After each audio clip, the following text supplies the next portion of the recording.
¿Cómo están, alumnas y alumnos de la maestría en educación superior? Pues en esta sesión del día de hoy vamos a revisar los modelos para la planeación del currículum, que es sin duda una de las partes más importantes de nuestra materia. Este aspecto es muy largo, en realidad es el que constituye pues prácticamente la receta de cocina, el camino a recorrer para la construcción de un currículum o de un diseño de planeación curricular, y me gustaría pues que tuviéramos mucha precisión en estos temas. Son pues prácticamente 6 puntos que hay que tener en cuenta. Yo espero poder abarcarlos todos en esta sesión, y si no, en la siguiente sesión estaremos completando, y como podrán ver en su documento de texto, le estoy dejando también una versión un poco más resumida de esto que vamos a practicar. La idea de esta presentación es que ustedes conozcan cuáles son los factores, teorías y cómo se constituye todo lo previo a la construcción de un currículum para adoptar lo que corresponde a nuestro ejercicio. Con relación a sus tareas de esta semana que está por iniciar y que me enviaron la semana pasada, reconozco que hay trabajos muy interesantes. Hay quien captó perfectamente el sentido de lo que tenían que proporcionarme. También por ahí todavía algunas personas faltan de proporcionarme su información, y también señalar que pues hay algunas deficiencias que les retroalimenté, y también reconozco que hay un par de trabajos muy interesantes, incluso algunos de ellos con un diseño muy elaborado, cosa que reconozco y agradezco, porque es mucho más fácil lograr su lectura y el trabajo. Bueno, pues miren, vamos a empezar por lo que es el diagnóstico de las necesidades. Recordarán que al inicio de nuestras sesiones comentamos que lo primero que había que tener en cuenta a la hora de considerar un desarrollo curricular era el saber para qué vamos a enseñar. Este diagnóstico de necesidades se hace a partir de algunos elementos fundamentales, como es la filosofía de la educación, el diagnóstico social antropológico, la corriente psicológica, la corriente pedagógica. Es decir, estos 3-4 elementos nos van a permitir ubicarnos en dónde estamos parados para partir hacia un diseño curricular. ¿Por qué se habla de diagnóstico de necesidades? Bueno, se habla de identificar aquella situación a resolver, ya sea una situación social, científica, tecnológica o incluso aspiracional, que se pretenda resolver con el currículum. Es decir, recordemos que podemos clasificar los diseños curriculares en varios aspectos, dependiendo el criterio que utilicemos para su segmentación, pero es muy importante que determinemos qué es lo que queremos enseñar y cómo queremos enseñarlo. Por eso determinar una filosofía de la educación es muy importante.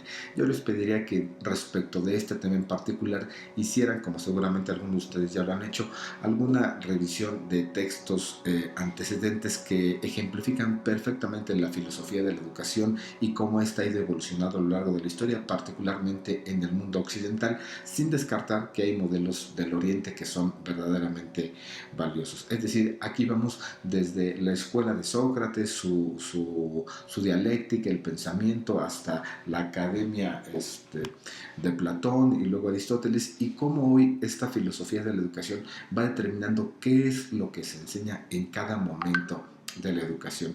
A mí me parece que es muy importante que ustedes reconozcan algunos modelos educativos, particularmente relacionados con lo que ha pasado en América Latina, que tienen que ver con la manera en la que estamos construyendo. En el video que revisamos de el caso de Bogotá, podemos ver cuál era la filosofía de la educación. Era la construcción de un sistema social más amigable, más ameno, más armónico para la convivencia cotidiana. Yo pensaría que después de lo que hemos pasado, el cisma de la pandemia de COVID-19 en el mundo, seguramente la filosofía de la educación va a cambiar. Es decir, podríamos voltear hacia temas muy incendiarios como Paulo Freire en Brasil, con la pedagogía del oprimido, que nos lleva a conocer una visión liberadora de la educación, y ahora a esta visión mucho más humanista que podemos entender. ¿Qué tenemos que determinar? ¿Qué es lo que nosotros, como responsables del proceso educativo, queremos enseñar? Es decir, necesitamos ubicarnos en dónde estamos parados y a qué modelo, en qué condiciones corresponde lo que nosotros queremos transmitir. Eso es muy importante. La filosofía de la educación es el gran camino que tenemos que recorrer para llegar a nuestro tema. Después, identificar que esta filosofía se encuadre dentro de una política educativa. Les pongo un ejemplo claro de lo que vivimos hoy en México. Las universidades del bienestar, estas universidades Benito Juárez, que están enfocadas en atender ciertos aspectos de la educación y que no obstante no han tenido el éxito que deberían tener. Eso se debe fundamentalmente a varios factores. En primer lugar, a la muy mala calidad de sus programas educativos que no fueron desarrollados con una vocación de pertinencia, es decir, fueron propuestos sobre el escritorio sin desarrollar todo el trabajo de investigación.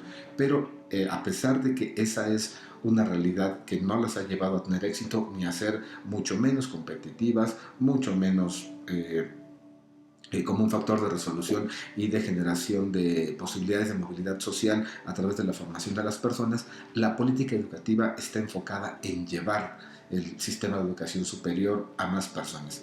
Desde mi perspectiva creo que esto no se está logrando y creo que hay otros ejercicios muy interesantes que sí han logrado permear en la determinación de la política educativa y que son mucho más interesantes. Esto es más evidente en el favorecimiento del estudio de determinadas carreras que se proponen. Les pongo un ejemplo. La política educativa de la Universidad Autónoma del Estado de México está enfocada a fortalecer la educación superior, no así la educación media superior. Es decir, hace muchos años que la Universidad Autónoma del Estado de México no abre una preparatoria pública. Es decir, se ha concentrado en fortalecer su oferta de educación superior, esa es su política educativa, y no la educación media superior. Por otro lado, hay diferentes instancias de la política educativa que han determinado que hay que fortalecer los esquemas de bachillerato tecnológico y previo a la educación terminal, de manera que le permitan a los jóvenes en el corto tiempo incorporarse al mercado laboral. Aquí juegan muchas cosas, es decir, si ustedes parten del ejercicio de que iniciar una preparatoria para un alumno que pretende una formación de educación superior, van a pasar al menos 7 u 8 años desde que ingresa a la prepa hasta que concluye su formación universitaria y en consecuencia hasta 7 u 8 años después podrá empezar a acercarse de un recurso para la sobrevivencia. En la situación económica que viven los países de América Latina, esto es prácticamente insostenible en el largo plazo.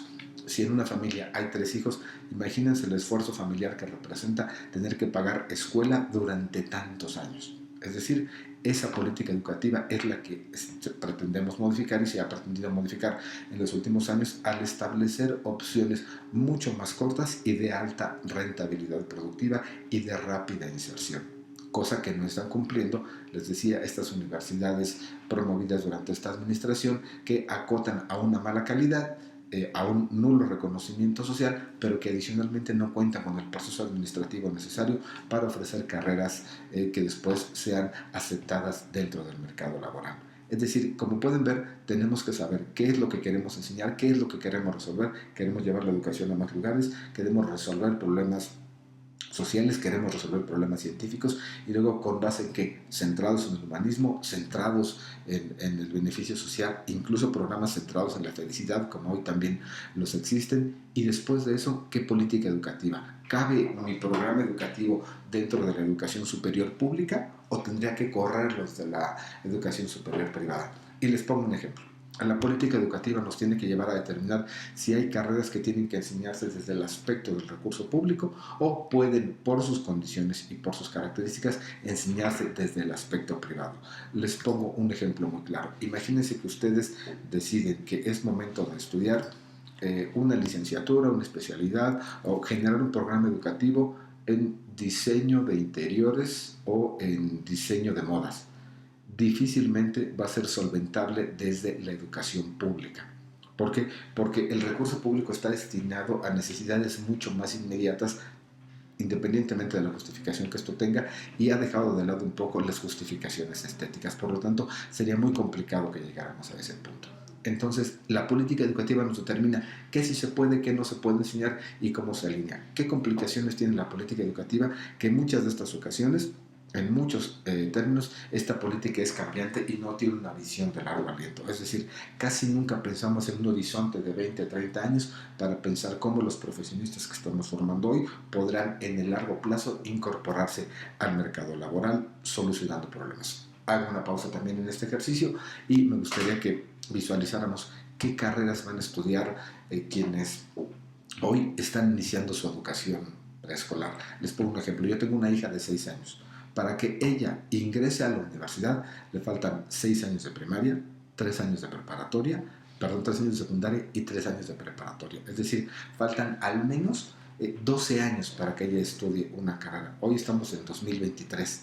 Ella va a entrar a la universidad, si así lo dispone la vida, en el año 2035 y va a terminar su carrera en el 2040. ¿Qué carreras van a existir en el año 2040? ¿Qué mercado laboral va a existir para ella en el 2040? No lo sé. Eso es algo que tenemos que plantearnos y que tenemos que alinear con nuestra política educativa para que en el largo plazo nosotros podamos sentar desde hoy las bases que ocupamos para su formación profesional.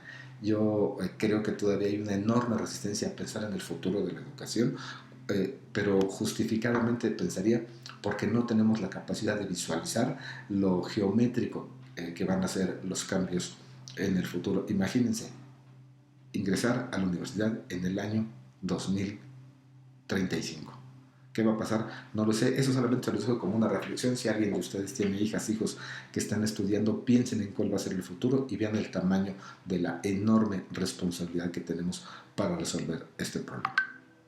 Si vamos un poco más allá y vamos a este diagnóstico social antropológico que revisamos puntualmente en el ejercicio de Bogotá, creo que deberíamos entender que no podemos pensar en desarrollar un currículum sin identificar previamente y con el suficiente juicio de hacia dónde vamos en el corto, mediano y largo plazo y para quién está dirigido lo que estamos pensando.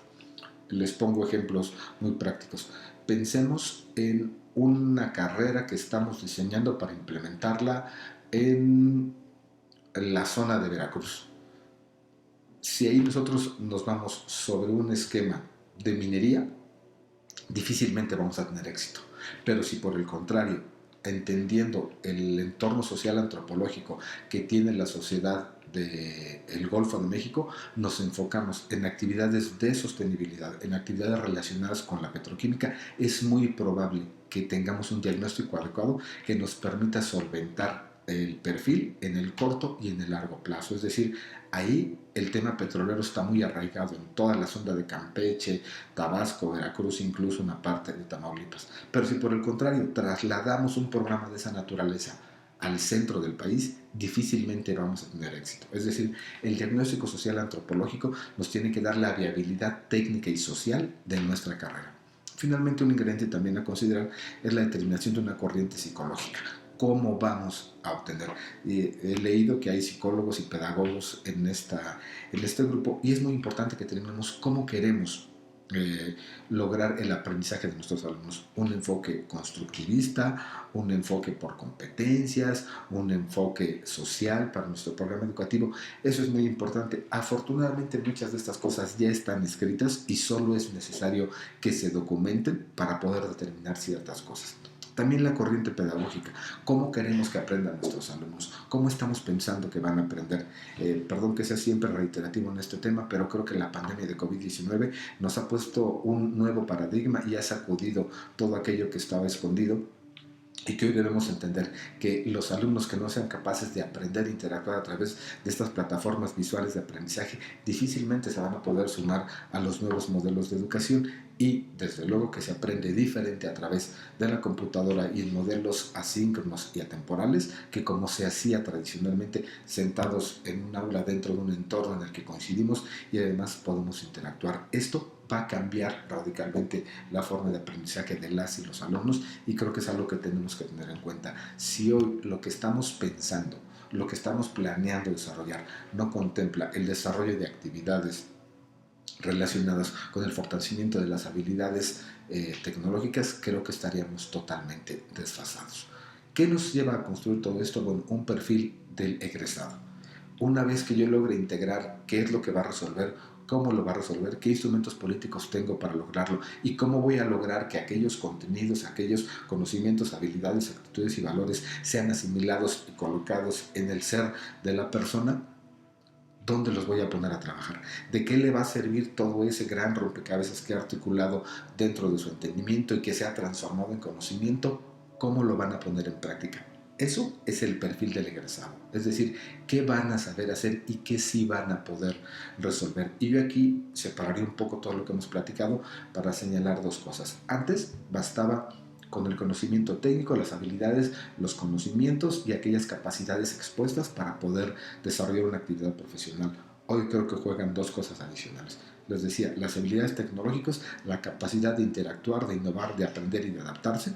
Y en un tercer nivel, la capacidad de construir empatía social. Es decir, tendríamos que formar excelentes especialistas técnicos, además aptos para el desarrollo, la innovación y la tecnología, y un adicional, que más que adicional es un complemento o algo que engloba todo esto que hemos venido platicando, una formación integral, la capacidad de empatía, de raciocinio, de sensibilidad y de colaboración social es sin duda algo que en su modelo curricular debería estar incluido. Es decir, no nos sirve de nada tener excelentes especialistas técnicos si no son buenas personas, si no formamos mejores personas. Si el currículum fracasa en su trayecto de formar mejores personas, creo que todo lo que se haya construido no tiene sentido. Y hoy se asuma esta condición. Además, que esté dispuesto a deconstruirse y volverse a construir en función de las necesidades. Quienes son psicólogos y han acompañado este proceso también podrán entender que algo por el estilo es a lo que se refiere el concepto de resiliencia, es decir, esa capacidad de construirse después de la adversidad y mejorar y superar aquellas expectativas que hemos tenido. El siguiente aspecto sería determinar el objetivo general de la carrera. ¿Qué estoy buscando con esta carrera y con esta persona? Antes habíamos determinado una necesidad, ahora ya encontramos un objetivo. ¿Cómo? Con el currículum y la persona cumplo con el objetivo social que nos hemos estado planteando. ¿Qué sigue? ¿Hacia dónde vamos? ¿Qué es lo que efectivamente estoy revisando? Y después de esto, ahora sí, deberíamos tener las cosas que son mucho más prácticas y ya mucho más aterrizadas. Ya sé qué es lo que tiene que saber hacer. Ya sé qué conocimientos debe tener, qué habilidades tiene que desarrollar y qué actitudes debo de fomentar. Puesto todo esto en una gran receta de cocina, vamos a ver ahora cómo distribuimos cada una de esas cosas. Es decir, qué materias, qué condiciones para desarrollar cierta aptitud tengo que establecer en la persona para constituir en él habilidades de liderazgo, habilidades de sentido social, responsabilidad social, empatía y sostenibilidad con el medio ambiente. ¿Cuántas materias ocupo para eso y qué tanto son importantes dentro de la formación integral que estoy plasmando? El segundo, ¿qué conocimientos debe tener? Conocimientos teóricos, conocimientos prácticos y después, ¿qué habilidades debe desarrollar? ¿Qué debe saber hacer en el campo práctico? Para cada una de estas cosas, imaginemos que tenemos 3 recipientes y tenemos que llenar cada uno de ellos distinguiendo habilidades, conocimientos, aptitudes y valores para después vaciarlos sobre un gran molde e imaginemos que estamos cocinando algo. Esa receta, esa carga de harina, de diferentes condiciones, de leche, de mantequilla, eso es lo que estamos haciendo prácticamente nosotros y estableciendo cuánto vamos a tener de cada uno de ellos.